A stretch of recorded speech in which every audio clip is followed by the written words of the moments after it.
Good morning, everywhere. First of all, a big thank to you, our host, the authority of Albania, Vesnik, and his gorgeous team. And second, the ICDPPC Executive Committee and the chair, Liz Denham, and her tremendous team for organizing this outstanding conference. And this 41st conference is already reaching out to the topics of our future. As you know, the focus of this year's conference is on achieving global convergence. When I heard yesterday speaking your Prime Minister, I was tempted to skip away my preparations too. But as I know, I'm not as good as your Prime Minister. I stick to my preparations. And just now, in his speech, Chris explained very clearly how the principle of accountability developed over the years, with contributions from many people also sitting in here from all over the world. It is a principle that is well known globally today and that is not unique to one part of the world. It is therefore, in my view, an excellent topic to discuss with our very international, distinguished panel lined up here this morning. Our panel represents not only various parts of the world, but also a good mixture of gender, regulators, business representatives, and NGOs. In Europe, naturally, the GDPR is our point of reference. And the GDPR expressly incorporates accountability as a requirement. The controller has to put in place appropriate technical and organizational measures to ensure compliance, and he or she has to be able to demonstrate compliance with the regulation. In GDPR terms, accountability means two things. First, an accountable organization must have in place appropriate measures such as policies, procedures, but also technical measures that aim to ensure compliance. And secondly, an accountable organization must be able to demonstrate its compliance. Organizations must now proactively define their approach to data protection and create a culture of commitment to data protection by embedding systematically and demonstrable compliance. Organizations must understand the risks that they create for others with their data processing and mitigate those risks by introducing internal measures such as a privacy management program. An additional key accountability tool is to have data protection officers. Another mechanism provided by the GDPR are data protection impact assessments. Additional tools incorporated in the GDPR are the internal register, the codes of conduct, and certification mechanisms. We will talk about all these tools and hear from all of our panelists. True accountability can only be achieved if organizations develop and cultivate a data protection conscious culture. This requires that responsibility for data protection compliance is clearly assigned to designated persons within an organization, that all processing operations are mapped in detail, and that a clear framework is put in place to implement data protection principles. I invite each panelist to share her or his thoughts with all of us on this tremendous topic. Thanks for your attention at first, and now, Marty, please share your thoughts with us. I would like to begin with the sense that accountability takes us beyond compliance, beyond a technical application of the law. And to do that, I would like to start with one of the values that has been put forward by a dear friend of mine in a 2015 paper on ethics, where Giovanni Butarelli said, data should serve people. And I, deep in my heart of hearts, believe that that is the concept that motivates me when I think about data protection, artificial intelligence, the way we use data in society, the way we create real value for people. And yesterday, I was moved by an interview I did with a person from the media. This was a media person here in Europe. They wanted to interview me, and they said, you know, Marty, I thought accountability was all about self-regulation. I've been on this accountability journey for much of my professional life, and I can truly tell you that accountability is not about self-regulation. It's about an organization self-declaring what its values are, how it is going to implement those values, how it puts those values into play on any specific day, and how it is answerable to those values to other people.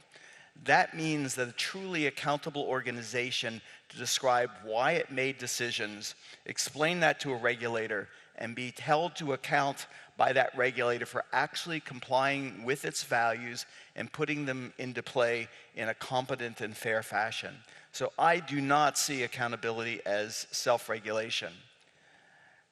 We are about to hit a major anniversary in 2020. As many of you know, 1970 was the year when the first two privacy laws were enacted in the world. One was enacted in the state of Hesse, one of the German Länders. The other was the Fair Credit Reporting Act in the United States. And these two acts are incredibly instructive in the challenges that we have in data protection and why accountability and accountability 2 is so important. The first, the one in the state of Hesse, is about the concept that data protection is a fundamental right. It's a right that is necessary for a democratic society. It is a right necessary for people to flower in an age that was going to be increasingly informational.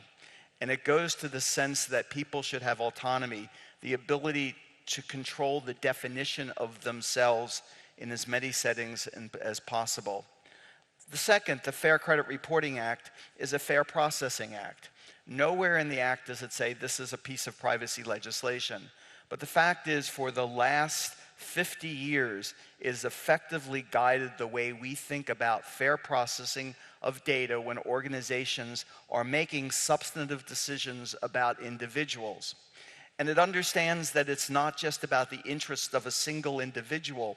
It's about the interest of individuals as a group and society as a whole. So the Fair Credit Reporting Act, as flawed as it might be, and I know the flows of the act because I had to oversee it within an organization. As flawed as the act is, it has made it possible for a consumer economy to appear in the United States to be fair in most instances, and it has been and it's made possible because it begins with this concept of what is fair processing. As the digital economy has emerged over the last 50 years. Remember when those first acts were appeared, it was the same year that IBM published its paper on relational databases, which was the start of the revolution that we're still living with. As we think about that evolution over time, more and more of the data is not collected from us in a manner that we truly understand or is apparent to us. More and more of that data is observed, and more of that data is the output of algorithms. So in this world where we have to think about both this concept of autonomy and the concept of fair processing, accountability is the piece that says that fair processing must be done in an understandable fashion, in a fashion that can be overseen by regulators in an effective way. And I believe this overseeing by regulators is incredibly important. At the IAF, we have done work in all parts of this earth. We've done work in Asia, we've done work in Europe, a lot of work in North America. And we've seen that the sophistication of organizations as it relates to this concept of accountability is probably most mature in Canada. And I believe the reason it's mature in Canada is because Canada put out guidance in 2012 that helped organizations understand that privacy is about a comprehensive program. And we get to this question of enforcement. If anybody is here from British Columbia, and I don't believe there are, every company in British Columbia knows that if there's an investigation, the first question that is asked by the investigators from the Information Commissioner's office in British Columbia is, show me your accountability program, show me your description, and then the enforcement process moves from there. As we move into an age of big data, we at the IAF have migrated our thinking on accountability to Accountability 2.0.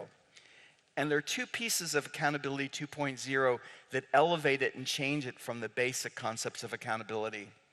The first is, as part of this transparency, as part of this description of policy, an organization needs to describe its information values. And that's not new. Back at TRW in 1994, we developed the Fair Information Values Assessment process based on 5 values within the organization. Those who've heard me speak knows that there are 5 values because we have 5 fingers on our hand and we need to be able to tick those off easily. But there are 5 values, and that first value is the concept of benefit. And the way it was interpreted in the organization is, if you're going to use data, show me how it is beneficial to the people that it affects. Today, when we do analysis, we reach to the second point, which is beyond values. And that is that analysis needs to start with an actual description of who are the stakeholders who are impacted by this processing of data. Not just the individuals that the data may come from, but individuals as a group and society as a whole. So that organizations that want to do artificial intelligence need to articulate who is going to be impacted by these resources and how are they going to be impacted, and then balance those interests, the interest in terms of the benefits and the risks, to come up with a fair, just manner in which we're going to process data. The IAF has put forward in the United States a model piece of legislation. A model piece of legislation, much of which can be used other places, but it is accountability based. It starts with the concept that all data should be processed in a legitimate fashion and begins to find what those legitimacy factors are. And there are 10 of them. But it goes on to describe in great detail the obligations of an organization that's going to act in an accountable fashion. It creates the means for regulators to enforce based on how well the organization lives up to this accountability model. And with that, I will give it back to Andrea. Thank you so much, Marty, for all your work and for all your passion in this work. It's really great to hear not only your experience, but how far forward you are looking to this principle. Thank you so much. Caroline, may I invite you? Sure. Hi, everyone. It's a pleasure to speak here in Tirana at the International Conference. So in today's global digital economy, consumers expect companies to be accountable for their data practices. MasterCard, as you know, is a global payments and technology company. We transmit and we handle transaction data of millions of cardholders and merchants every day. And for our payment card network to function properly, transaction data must flow freely across the borders. Right? We are all here in Tirana with obviously our MasterCard card in our wallets. So if you want to pay for your hotel, for your dinner, for your shopping, your data, your transaction data will flow freely between the merchant, your bank, and MasterCard. And so as a global organization, the lack of harmonization is truly a challenge for us. We heard it yesterday. Today we have a patchwork of privacy laws and regulations around the globe. In addition, data is increasingly being regulated by sectorial regulations. Think about open banking. Think about cyber laws, data breach, soon AI regulations. And so we have an issue when those requirements diverge because all our products and services are being designed centrally and then deployed locally. And obviously, we have an even bigger challenge when those requirements keep changing or when they conflict with each other. So the key question is really, how do we make it work? So how do we ensure compliance with all those local regulations, and how do we demonstrate that compliance? Mastercard has a long-standing commitment to privacy because it's so core to our business model, to handle data in a safe, secure, but also responsible way. Over the last decade, we have invested heavily in building a global privacy program that is built on accountability. So what does accountability truly mean for us in practice?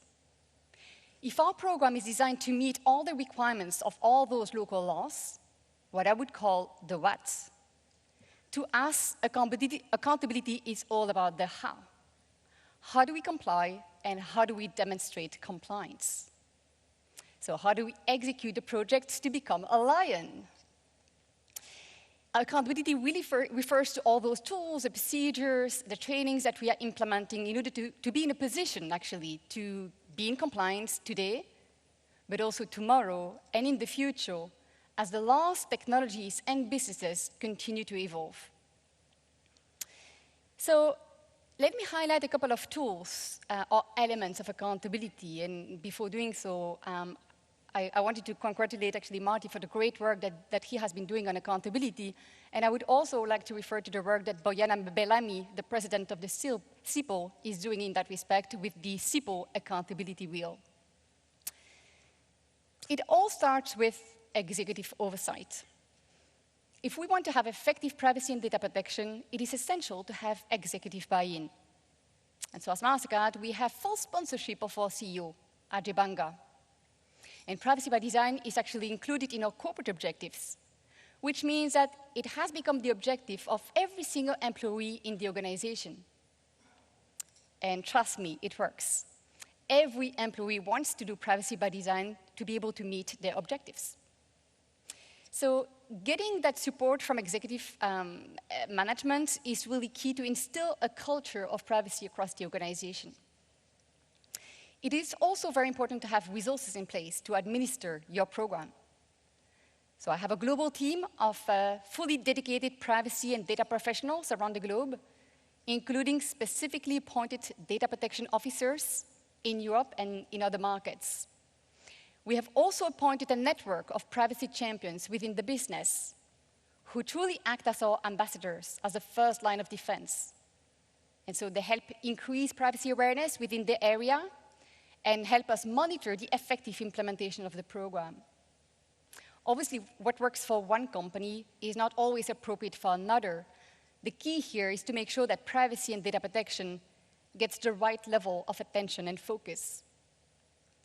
And then accountability also requires policies and trainings, right? Having a data protection policy in place helps employees understand the requirements and understand also the sanctions for not complying with the requirements. It may also be useful to have specific procedures in place to handle specific situations. So for example, how do we deal with vendors? What do we do in terms of if there's a data breach, because that happens? How do we handle complaints and access requests? And what does privacy by design truly mean in practice? So these all help clarify the rules of the game to make sure that employees understand what privacy means in practice, how this can be translated in their day-to-day work.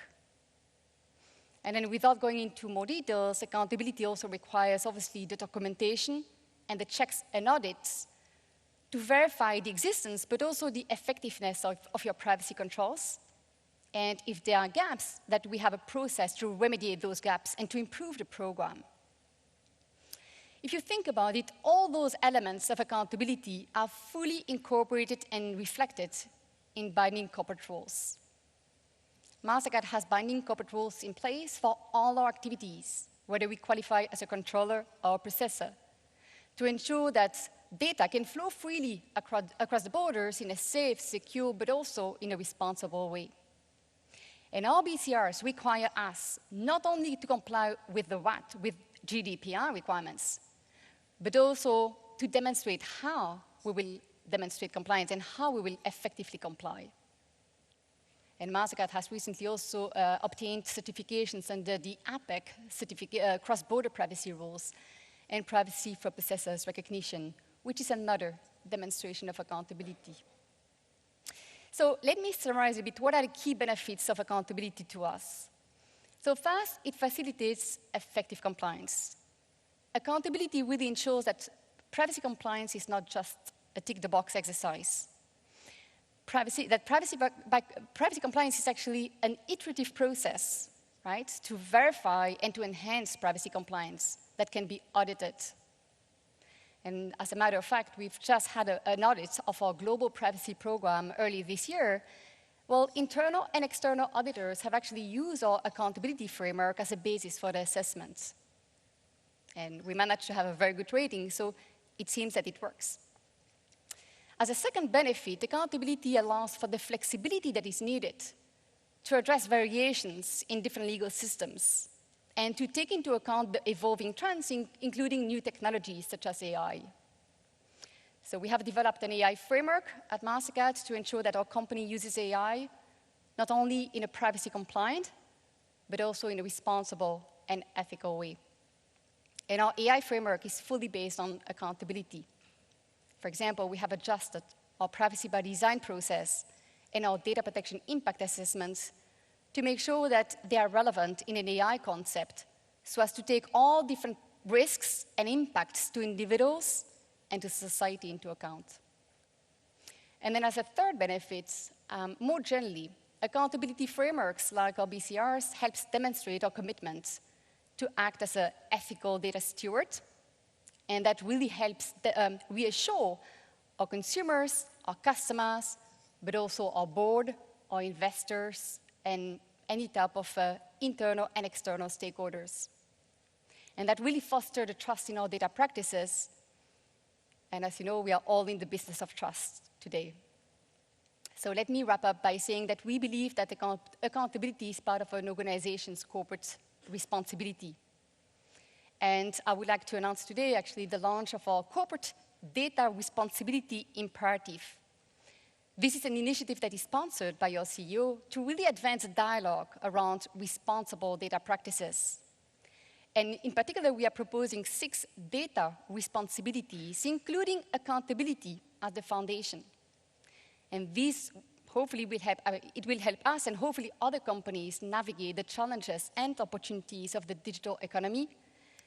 You know, how to make it work for everyone and everywhere. But nobody can do this alone. We heard it yesterday from Brad Smith. We need to work together. So we are really looking forward to engage in a dialogue with all of you to make this a reality. Thank you so much, Caroline, for giving us this insight from a global company. Thank you.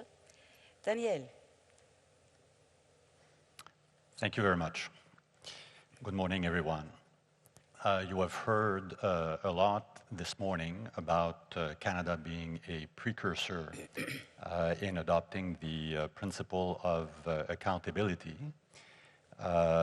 We have been applying this principle for decades now, and under our law since it was first adopted in the year 2000. And as was mentioned by Christopher Doxey earlier this morning, the federal office that I represent, as well as 2 of my provincial colleagues, issued guidelines in 2012. So we have experience with this. The way I would describe my position about accountability would be guarded optimism. I totally agree that accountability is a helpful tool. If done properly, it is a very helpful tool. But our experience shows that it is not a panacea. As I often say, accountability is necessary, but it is not sufficient. It needs to be enhanced in a number of ways, including enforcement, in order to be truly effective. On the issue of enforcement, let me touch briefly on Canadian law per se. So as I've said, the accountability principle is explicitly found in our private sector law, PIPEDA, and has been since the beginning in 2000. The way the law refers to accountability is essentially in terms of compliance. So accountability under the law requires organizations to implement policies and practices to give effect to the principles. In other words, to the rest of the law. It is in our guidance, not in the law per se, that we define accountability as appropriate policies and procedures that promote good practices, which taken as a whole constitute a privacy management program. The outcome of this is a demonstrable capacity to comply at a minimum with applicable privacy laws. So here's the notion of accountability as going beyond the strict provisions of the law that is found in our guidance, not in the law per se. So despite decades of talking about accountability in Canada, we still regularly see issues in the actual implementation of the principle. We've found that in the course of investigations. Now, I should acknowledge that our investigative experience, while longer than most, includes only approximately 100 cases so far. So obviously, that's a very small slice of the overall environment. But based on this experience, we find that large organizations, for the most part, have developed detailed policies and procedures, but upon close examination, these policies often have significant gaps. And even more often, the policies are not adequately monitored and implemented. As a result, the accountability principle is often not respected in practice. I say often, not always, so we do see, obviously, good privacy management programs. For instance, breach notification, mandatory breach notification became effective in Canada in November of last year, which gave us an opportunity to look at the policies of organizations to give effect to this law. And by and large, we found that the procedures of organizations are quite adequate in this regard. So I talk about large organizations that often have detailed policies. SMEs obviously are a different situation where we rarely see privacy management programs. That's to be expected, I guess, in terms of having extensive policies and procedures, but we even rarely see simple ones. Christopher Doxey referred to a platform developed by the Spanish Data Protection Authority, which I think is an excellent way in which SMEs can implement the principle of accountability. DPAs do have a responsibility to make accountability work, and I think this is an excellent addition to the tools given by DPAs, particularly for small and medium-sized enterprises. Just to illustrate very briefly how accountability is not always implemented in practice, in the past year we have completed 2 investigations that demonstrate this quite clearly, I think. One in the case of Equifax, which was a data breach. We found that the accountability framework of the company, a very large company, was lacking. And in Facebook, that we, among other DPAs, investigated in relation to Cambridge Analytica, policies and procedures were extremely detailed, but sometimes contradictory and far from perfect. But the problem with Facebook, in our view, was that the company's privacy framework was rendered somewhat of an empty shell due to a lack of monitoring. And monitoring, as was said a number of times this morning, is a very important part of accountability. So the business community has championed accountability as an important component of privacy protection, particularly in a world where consent is often ineffective as a protective tool. Despite the mixed story of our investigative findings, I totally agree that accountability is part of the solution if done properly.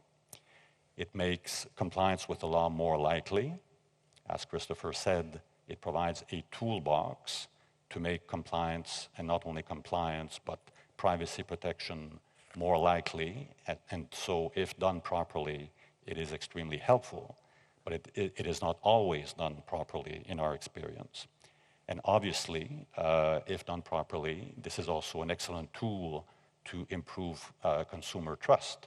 And we all know that consumer trust is something that needs to be enhanced significantly nowadays.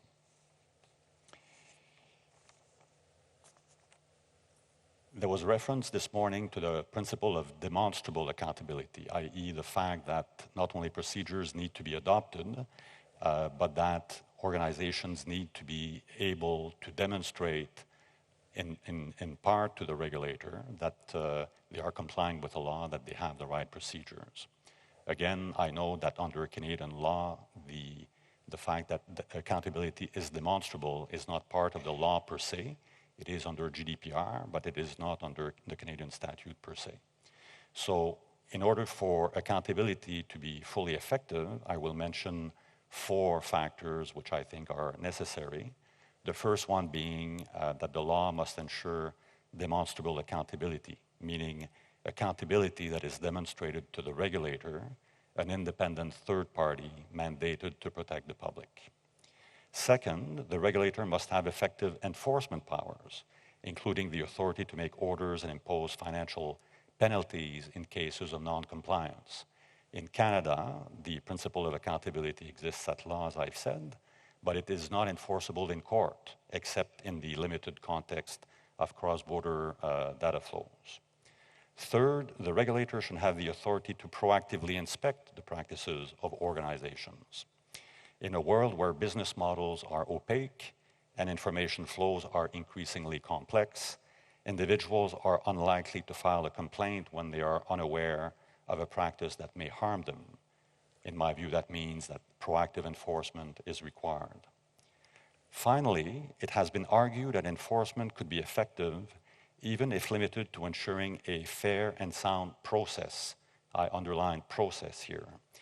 A process whereby an organization seeks appropriate stakeholder participation and is transparent as to the values and principles it seeks to uphold.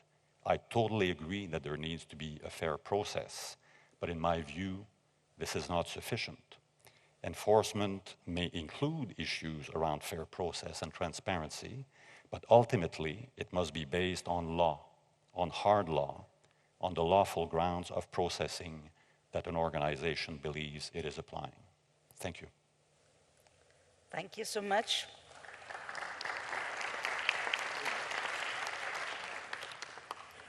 And now we hear some insights from this side of the Atlantic, and I'd like to invite Bertrand Dumaret de CNIL. Good morning, everybody. I will speak in French because I'm more fluent in French, I think. Je vais donc parler en français et je voudrais d'abord remercier notre présidente Andrea Jelinek pour cette occasion de présenter quelques éléments sur l'approche de la CNIL. Je voudrais aussi remercier la présidente de l'ICDPPC, Elisabeth Denham, et surtout remercier nos collègues albanais qui, je crois, sont en train de réaliser un sans faute sur l'organisation de cette conférence, et puis remercier aussi nos traducteurs. Alors, pour la CNIL, l'accountability désigne, je cite la définition que nous donnons sur notre site, l'obligation pour les entreprises de mettre en œuvre des mécanismes et des procédures internes permettant de démontrer le respect des règles relatives à la protection des données. Je ferai d'abord un rappel sur le changement de paradigme depuis l'intervention du RGPD et ses conséquences. Rappel de choses qui sont connues de tous, mais que sur lesquelles je voudrais quand même insister. Et puis je voudrais vous faire partager ensuite une conviction, c'est que la convergence ne peut avoir lieu que sur des principes qui soient forts et communs. Alors le rappel sur le changement de paradigme depuis l'intervention du RGPD est le suivant. L'application effective du RGPD a consacré dans le droit de l'Union européenne une nouvelle logique dans le processus de mise en œuvre de la protection des données personnelles. Nous sommes passés d'une logique de régulation hiérarchique à ce que j'appelle le paradigme de la conformité. Nous sommes passés d'un contrôle de régularité basé principalement sur des formalités préalables, dans une logique ex-ante et, il faut le dire, assez statique. Et nous sommes passés en fait de ce système à une conformité qui est dynamique, qui implique un processus continu et qui appelle à une prise en compte globale du cycle de la donnée. Je crois que c'est important d'avoir cette vision du cycle de la donnée tout au long de sa production, de son utilisation et aussi de sa destruction au sein des organisations. Alors la contrepartie de cette nouvelle logique est évidemment l'importance accrue du contrôle ex post avec un niveau de sanction bien plus élevé introduit par le RGPD. On est donc passé d'une logique en quelque sorte de suggestion à une logique de confiance, mais aussi de dissuasion.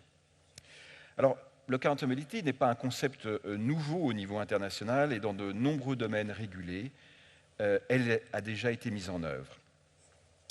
Et également d'ailleurs dans le domaine des données personnelles. Alors, parmi les autres domaines où l'on a vu se développer la logique comparable de l'accountability, je voudrais prendre l'exemple du secteur bancaire et financier, qui pour la mise en œuvre des réglementations anti-blanchiment et anti-terrorisme, mettent en œuvre le même paradigme de la conformité aux compliance. Or, les acteurs se sont donné des procédures tellement strictes, des obligations organisationnelles tellement lourdes, que sous couvert de ce que l'on appelle le Know Your Customer, KYC, en réalité, ils ne connaissent même plus leurs clients. Et vous êtes finalement un paquet de formulaires devant votre banquier, un paquet de formulaires et de données personnelles, et ça, c'est une autre affaire. Alors, je cite cet exemple car il me semble représenter, j'allais dire, un risque pour le domaine de la protection des données personnelles. Le risque d'avoir une procéduralisation à outrance des processus internes de production qui ferait perdre de vue l'objectif en vue duquel toutes ces procédures ont été établies, à savoir le respect de la vie privée et de la dignité humaine. Alors, dans le domaine de la protection des données personnelles, l'accountability était déjà connue avant le RGPD, notamment dans la culture et dans le monde anglo-saxon. Et d'ailleurs, c'est tout le caractère hybride du RGPD qui se traduit ainsi, puisque le RGPD s'est inspiré d'autres modèles et de traditions juridiques, allant même d'ailleurs au-delà de l'Union européenne. Alors, l'accountability au sens du RGPD n'est cependant qu'un outil qui sert à démontrer la conformité à des principes et dispositions contraignantes qui y sont directement applicables. Je dirais que l'accountability appartient aux modalités, aux procédures, et ne peut se concevoir finalement qu'en aval de principes figurant dans les premiers articles du RGPD, les premiers chapitres, et qui sont précis, universels, et qui imposent une obligation de résultat qui pèse sur le responsable de traitement au bénéfice des personnes concernées. Alors, la CNIL a développé toute une série d'initiatives en tant qu'autorité en faveur de l'accountability. Nous avons promu et accompagné cette logique plus souple, plus dynamique, en particulier à l'aide d'outils dédiés. Nous en avons fait d'ailleurs un des axes majeurs de notre stratégie d'accompagnement des acteurs en leur fournissant un certain nombre d'outils. Je voudrais citer notamment le logiciel PIA qui est maintenant disponible en 18 langues, disponible gratuitement en open source sur notre site. Nous proposons aussi des modèles de registre de traitement et une plateforme données et design. Alors, après ce rappel, je voudrais vous faire partager une conviction, c'est que la convergence ne peut avoir lieu que sur des principes forts et communs. La CNIL ne considère pas que l'accountability puisse être présentée comme l'élément fondateur pour une plus grande convergence des modèles, ni même un pont, un bridge entre ceux-ci. Les outils seuls ne peuvent pas permettre d'atteindre cet objectif. Par exemple, les résultats d'une PIA en Asie, en Amérique du Nord ou en Europe ne seront pas les mêmes dès lors que les référentiels, les standards sous-jacents sont différents. Et d'ailleurs, l'accountability ne peut pas être un facteur, me semble-t-il, d'interopérabilité. Hier, le professeur Mark Rothenberg le soulignait, ce terme s'applique aux technologies, aux réseaux, mais pas au cadre juridique. Ceux-ci doivent faire l'objet d'une transposition entre les systèmes dans le cadre d'objectifs et de principes communs. Alors nous le pratiquons dans l'Union européenne, parfois difficilement, mais c'est en tout cas le moyen pour nous, en Europe, d'obtenir une convergence. Transposer dans le droit national des principes qui sont communs. Et l'accountability peut servir de méthodologie, il est vrai, commune dans les mécanismes de mise en conformité, mais elle ne peut pas à elle seule combler ces différentiels. Il convient de l'affirmer en tant qu'outil qui pourra venir supporter le développement de principes communs. Un même acteur peut ainsi tout à fait assurer sa mise en conformité par le biais de la responsabilisation démontrable, Demonstrable Accountability, pour des modèles différents. Et cela ne permettra pas pour autant de considérer ces différents modèles comme pleinement compatibles ou équivalents. Encore une fois, n'oublions pas ce changement dans notre logique de régulation et de mise en conformité, qui s'est accompagné dans le RGPD par une contrepartie qui est des mesures correctives et des amendes administratives plus importantes et dissuasives en cas de manquement. Or, ce n'est pas toujours le cas. Dans l'ensemble des cadres juridiques nationaux, toutes les autorités n'ont pas les mêmes pouvoirs, n'ont pas les mêmes compétences, car elles dépendent évidemment de la culture juridique et politique nationale. Et d'ailleurs, les travaux sur la stratégie de notre conférence mondiale, en session fermée, que la CNIL a d'ailleurs soutenue, eh bien, ont rappelé l'ensemble des principes de la Déclaration de Madrid de 2009, selon laquelle notre objectif premier doit être l'établissement de principes communs qui pourront ensuite être soutenus par des outils d'accountability pour s'y conformer. Alors, toute initiative pour promouvoir l'accountability en sensibilisant les organisations sur la nécessité d'avoir une approche globale et intégrée du cycle de la donnée, évidemment, est la bienvenue. C'est ce que promeut également la CNIL, avec un message constant, faire sortir la conformité en matière de protection des données des seules directions juridiques pour l'étendre vraiment à tous les acteurs de l'organisation. Et la certification, qui repose également sur des outils d'accountability, est de plus en plus évoquée en matière de conformité au sein d'une entreprise ou d'un secteur, mais aussi en ce qui concerne les transferts transfrontaliers. Et les autorités européennes, au sein de l'ICDPPC, travaillent à ce sujet, mais il convient à nouveau de rappeler que le point de départ, et donc le référentiel en matière de conformité par la certification, sera le niveau de protection garanti par le RGPD en application de ces principes qui figurent donc dans les premiers chapitres.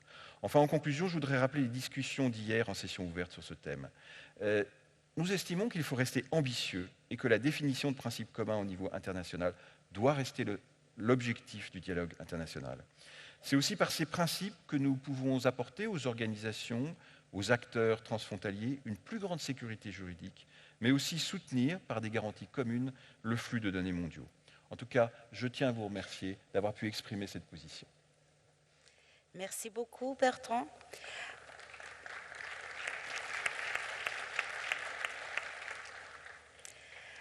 Eiley, you just heard the positions from the regulators, from the companies, from academics. What's the position of you and your organization, Privacy International? Thank you very much.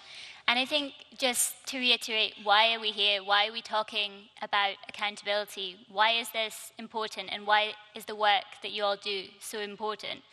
All of us here want to live in a world where technology empowers us and enables us, and our data is not exploited for profit and power. But we know, as we've heard throughout this conference, that without action, and action by all of you, that is not the future that we are looking to. And data protection is a key tool here. It's a key tool to protect the right to privacy, but also all of our other rights, whether that's the right to social protection, the right to freedom of assembly and association, the right to political participation. And if you look around the world today, you can see how important it is to be able to go out and protest, how important it is to have that safety net and that state support when you most need it, or how important it is to have free and fair elections. But to be meaningful, data protection requires accountability. Accountability is at the core. Yet there remains this massive implementation and enforcement gap. And when I refer to accountability, I refer to it in the broader sense, the idea that you are answerable for your behavior, that there will be consequences for your actions, and also in the specific legal sense, in the statutory sense.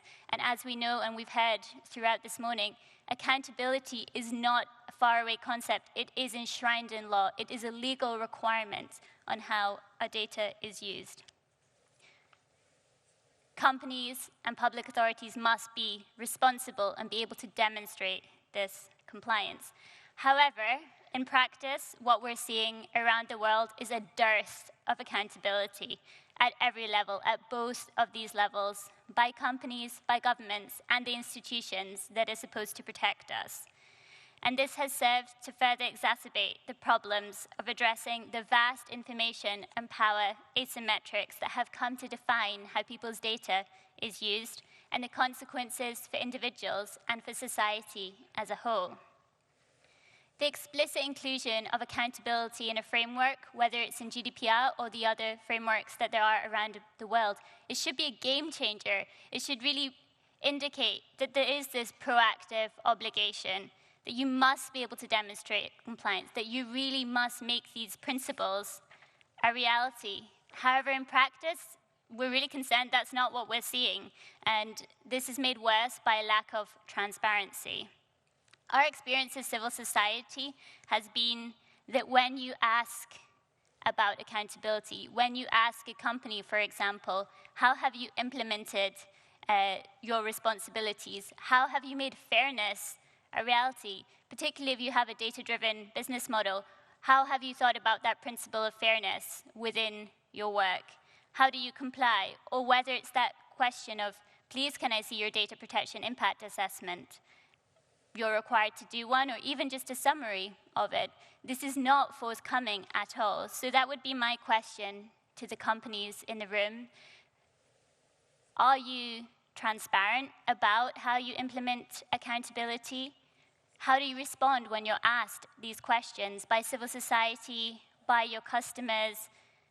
What are you saying out there? What are you publicly providing information to show that you consider this as your obligation and that you're trying to make this a reality?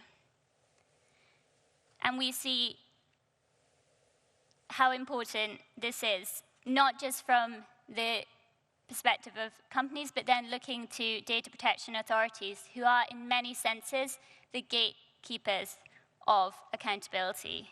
And you are also then, in turn, the gatekeepers of closing this implementation and enforcement gap.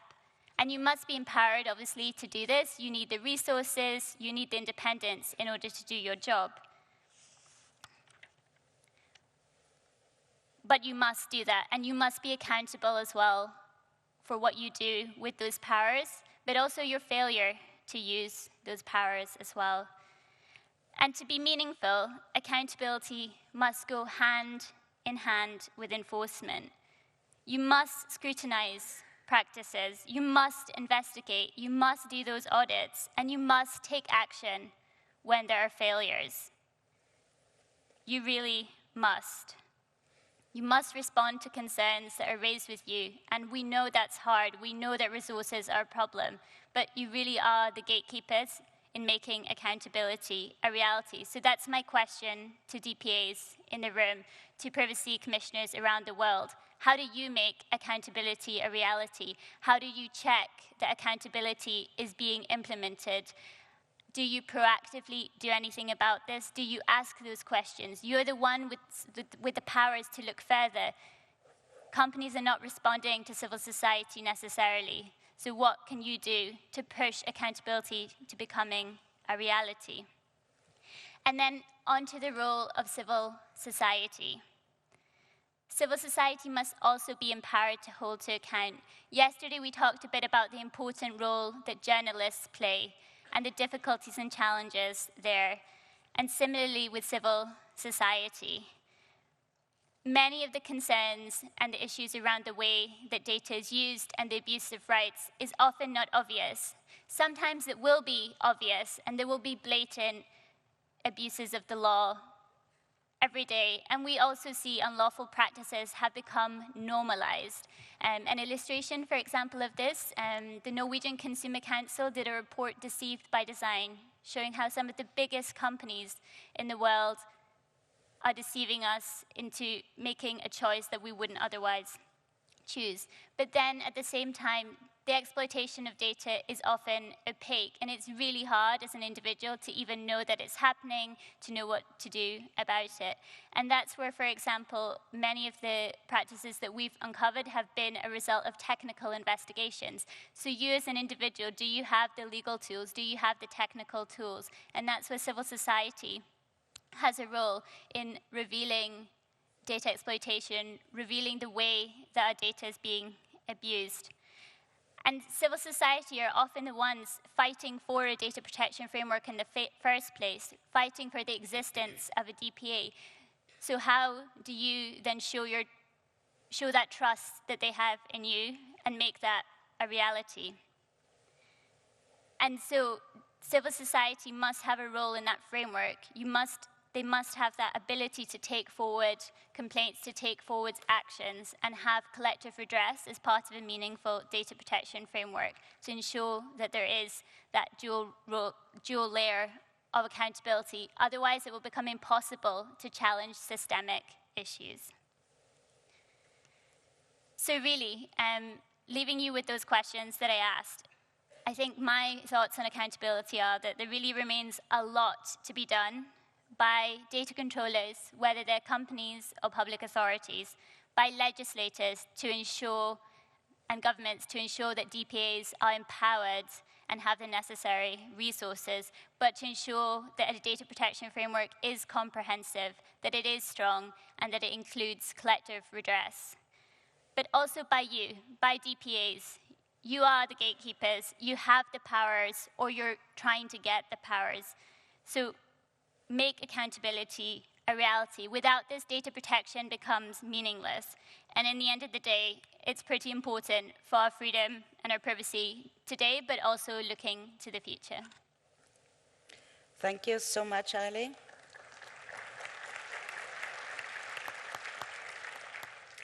Before I pass the floor to the audience to answer the questions of the panel, I have some questions which I took from the really incredible speech and tour d'horizon by Chris Doxey, and he spoke about this aha moment.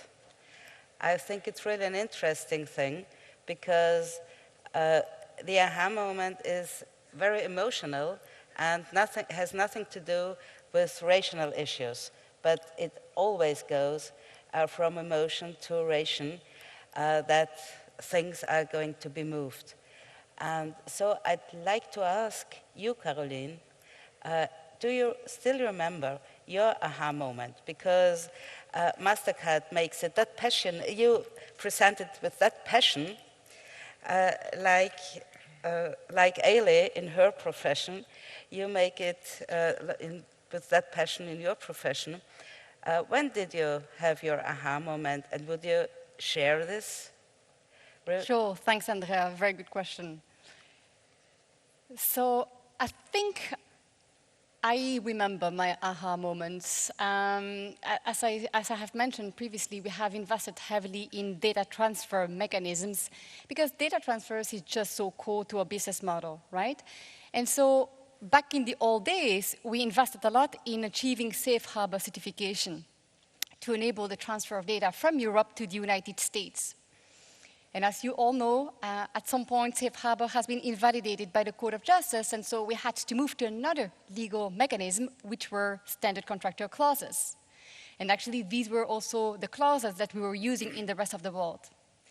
And then today, as you have heard, we are relying on a combination of binding corporate rules, Apex CBPRs, and then standard contractor clauses. Well, you know what? I realized that we were actually still relying on one single global privacy program.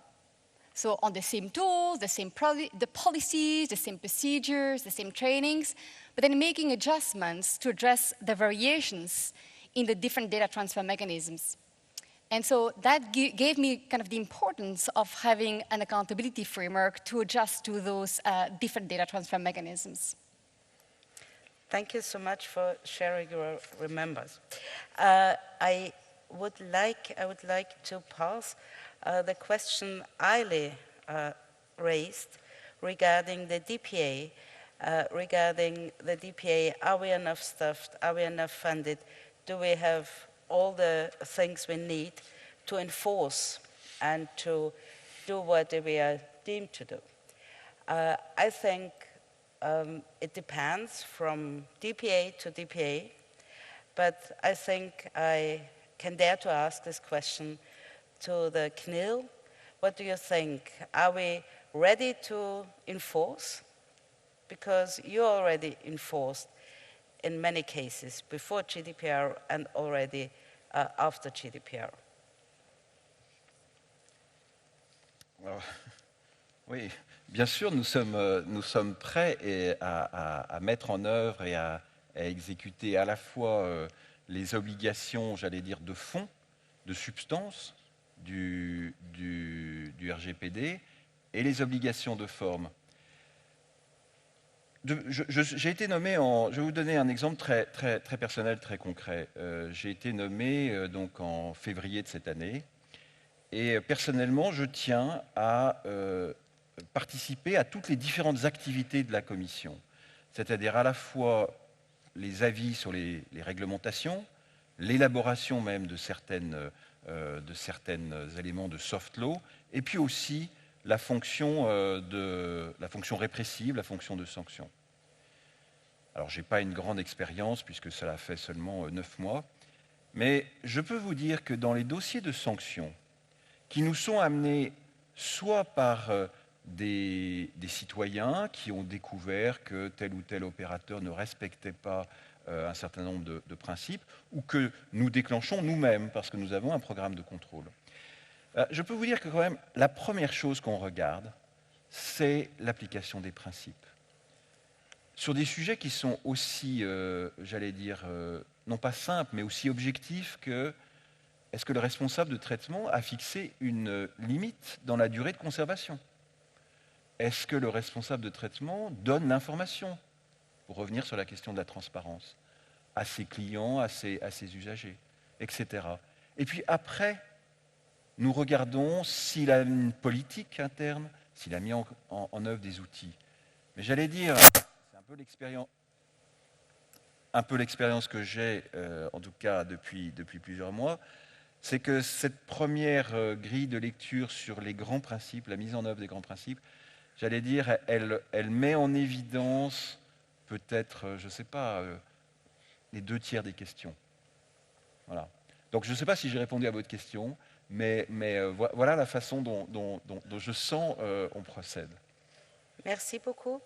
I think we are ready to enforce, and we are enforcing, but enforcement is just the last step. The first step is what you just mentioned, and the first step is we are going to speak with each other and to look into the companies and to try to support them to be compliant on the one hand, but on the other hand, which is really important, is we are the defenders of the human rights of the people. So we are on the one hand the regulators and defending the human rights, and on the other hand, we're giving guidelines and try to support the economy. But we are not the lawyers, we're just the regulators.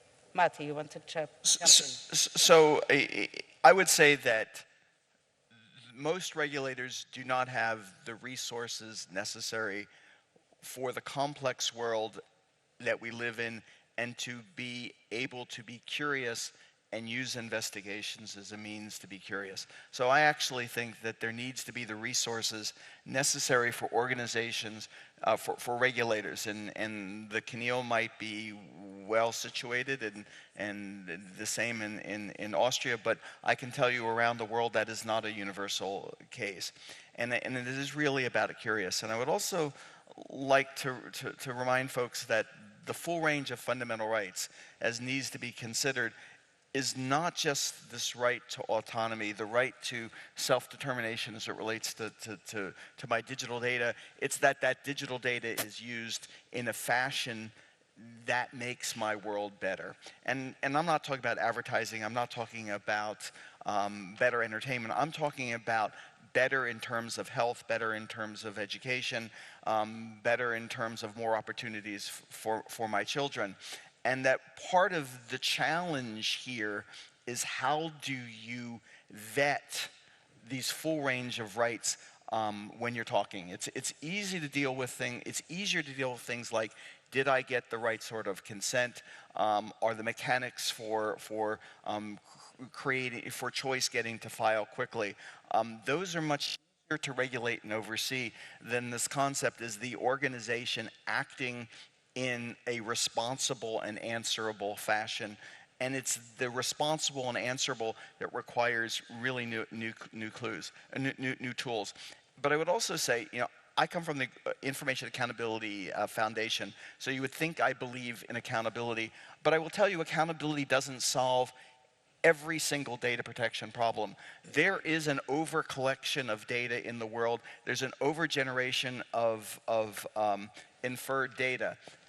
That's not just an accountability problem. That's a problem that goes to other aspects. So while I'm from the Information Accountability Foundation, it doesn't solve all problems, and I'd like to remind this of that.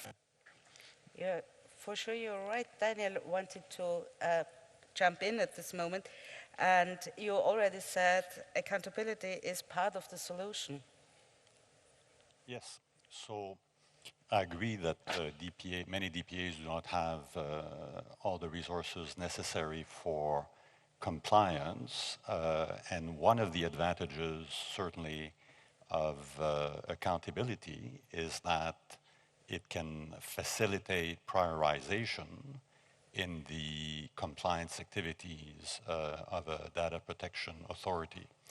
I use the word facilitates as opposed to lead to or achieve prioritization, because the fact that accountability exists allows the regulator to have a look at the privacy management program as a tool for prioritization.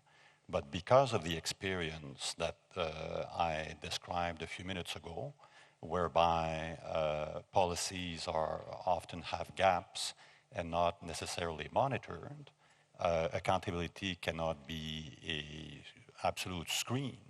It's a tool for prioritization, but you need to go behind the words of the privacy management program. I'll just add an obvious point that the findings of our investigations is that sometimes policies and procedures are a way to paper over things without reaching the aha moment, without truly using accountability as a tool to comply with the law and go beyond and have an effective privacy protection program. So what we have seen in our investigations is that some organizations do accountability properly, but others simply paper over things without the full meaning of accountability being in effect. Thank you so much, Daniel. If you allow me, I have some questions from the audience which just came in, and I'd ask some of them and ask you who wants to contribute to these, if you allow me, distinguished panel. There is a question from Alan Rao. I don't know where you are at the moment. I can't see you. But the question is, how does accountability differ from implementation of a privacy legal compliance program? And if there is no substantial difference, I've been implementing Seaporting Act Priv 1974. Maybe Marty, it's a question for you. So let's be clear, I'm an anthropologist, I'm not a lawyer, so I tend to answer legal questions from an anthropological perspective. So the fact is that when I see the laddering up of accountability to how we are going to deal with artificial intelligence, advanced analytics, over-observation, I think about the fact that I'm looking for analysis that establishes that something is not just legal, but it's just. In other words, it has fair outcomes, and it's fair, and so just and non-discriminatory fair, that the parties that are impacted have fair fashion, and that's part of the GDPR, and that's part of the legal structure. But organizations can be checkbox legally compliant and not meet this goal of being legal, fair, and just. So as an anthropologist, I see as laddering up from just being technically legally compliant to being in a position of being fair and just. And as I said, in the GDPR, there's a requirement that I be fair, but it's not existing in all law. Thank you so much. I have an additional question for all panelists. Yesterday from Joëlle Choueret, she's working at the ICDPPC Secretariat. Yesterday, a panel made reference to the need to change the business models based on online targeted advertising. Do you think that accountability could help changing those business models? Who wants to step in? My board actually asked me to think about, I'm sorry. Ailey wanted to take the floor.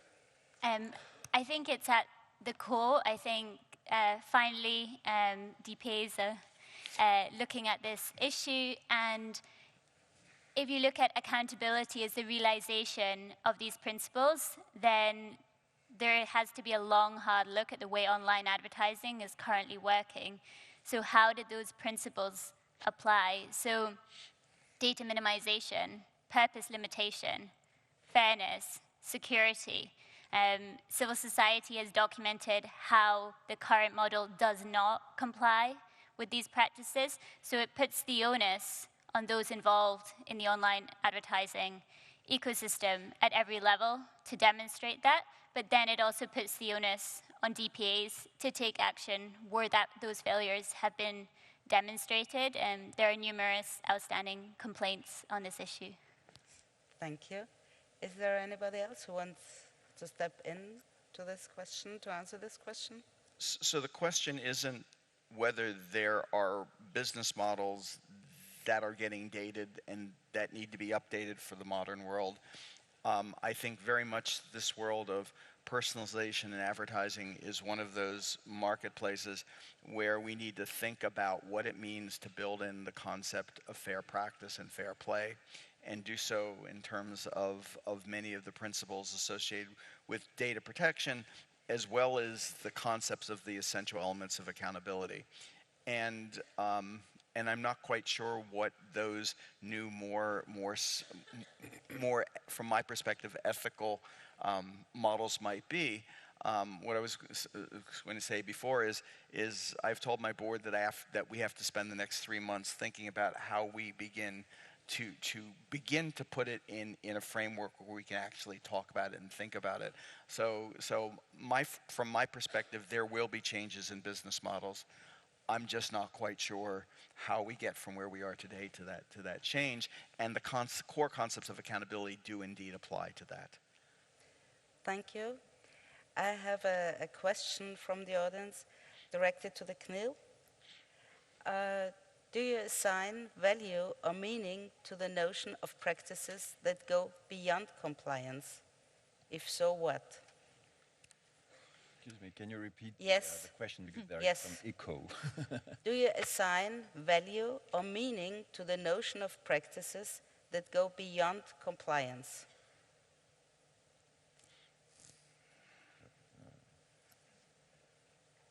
Je ne suis pas sûr de comprendre la question, même répétée.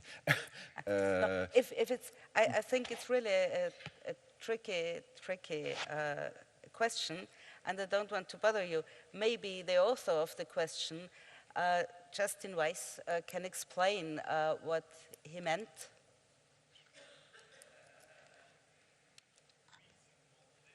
Is there a moment? Is there a mic in the room? As far as I see, there is one. There should be one for the...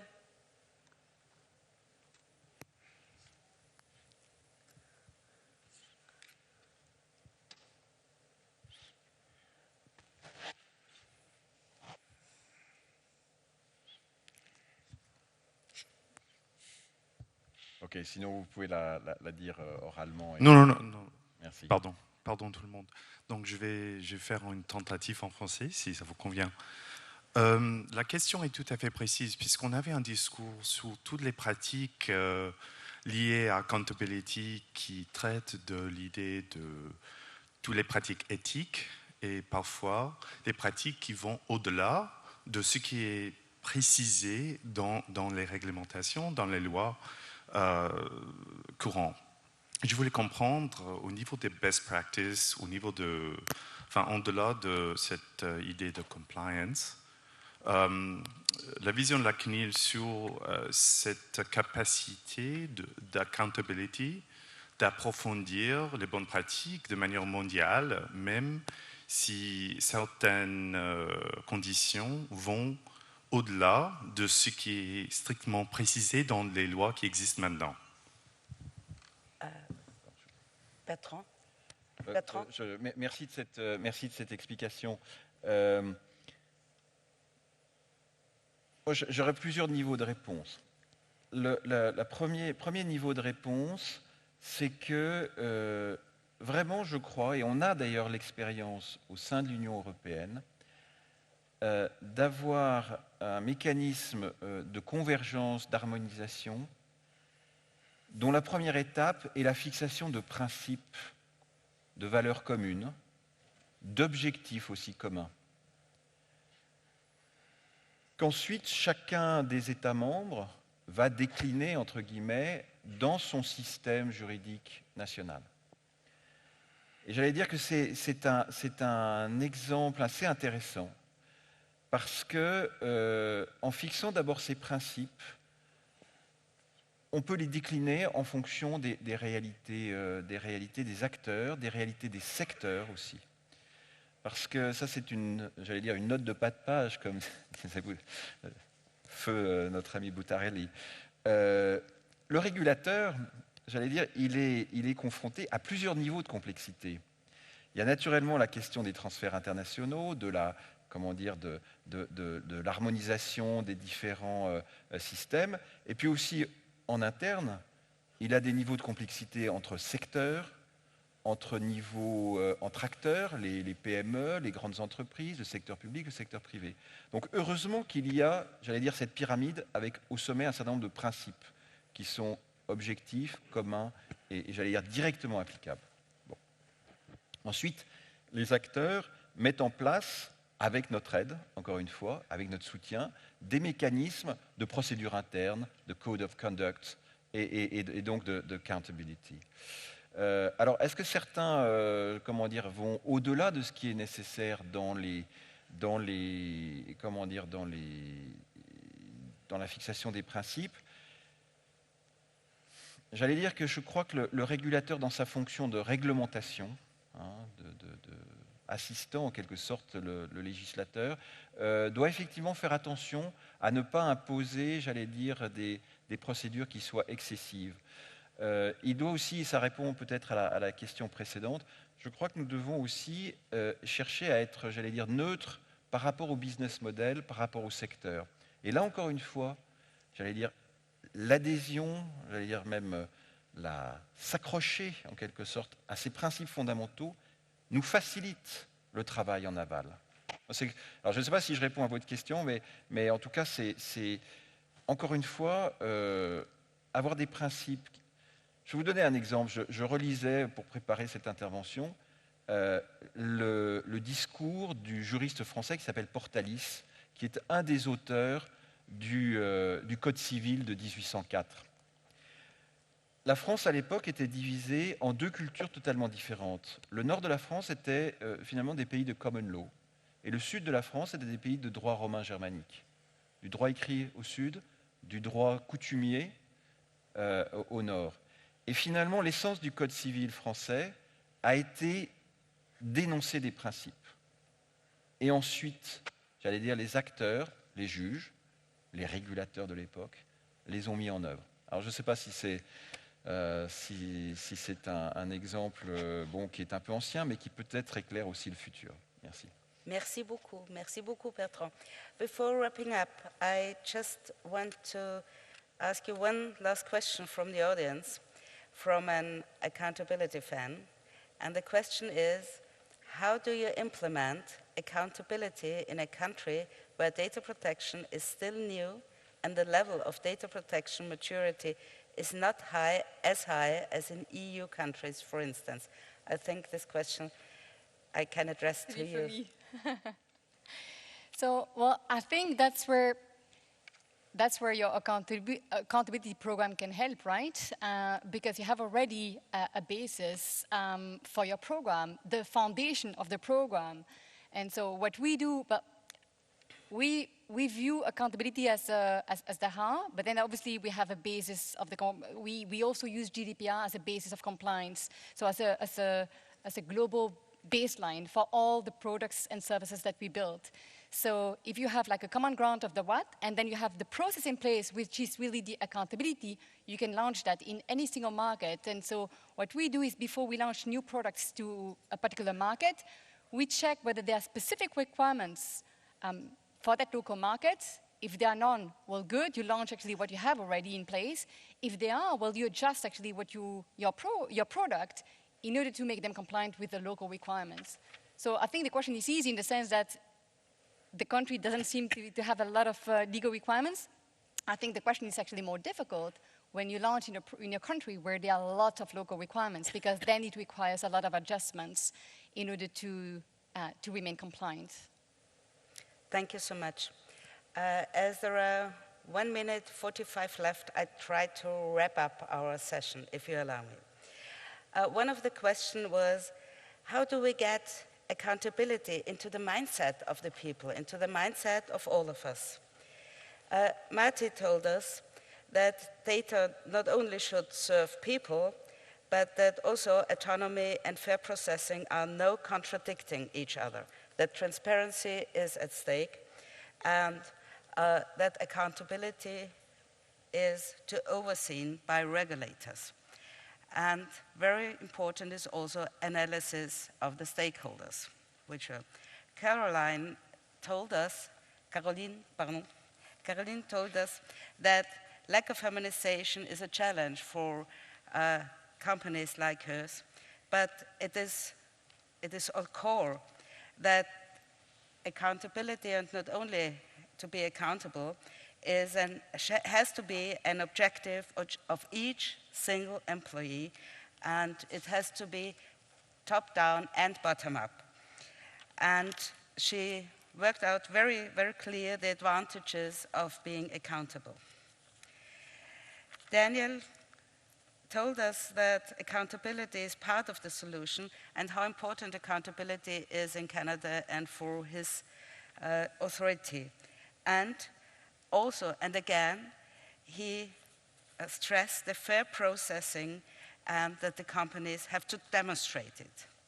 Bertrand told us that everything around accountability, but not only around accountability, is a system dynamic, and what is really important is that the companies have to prove us that we can trust them, and that accountability is a part of the trust, but it's just a part.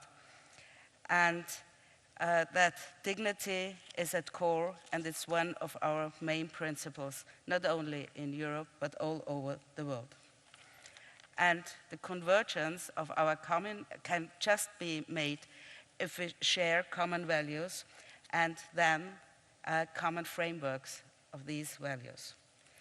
And Elie, I see time's up, but your time is not up, for sure not.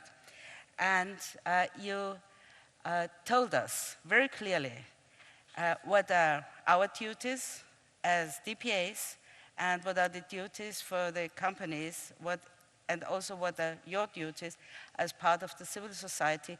And I'm sure you can discuss with all of us, either from the DPAs, from the companies, and the other members of the civil society during the break, which we are going to have now, and also afterwards. Thank you all for your attention and for attending this panel. Thank you.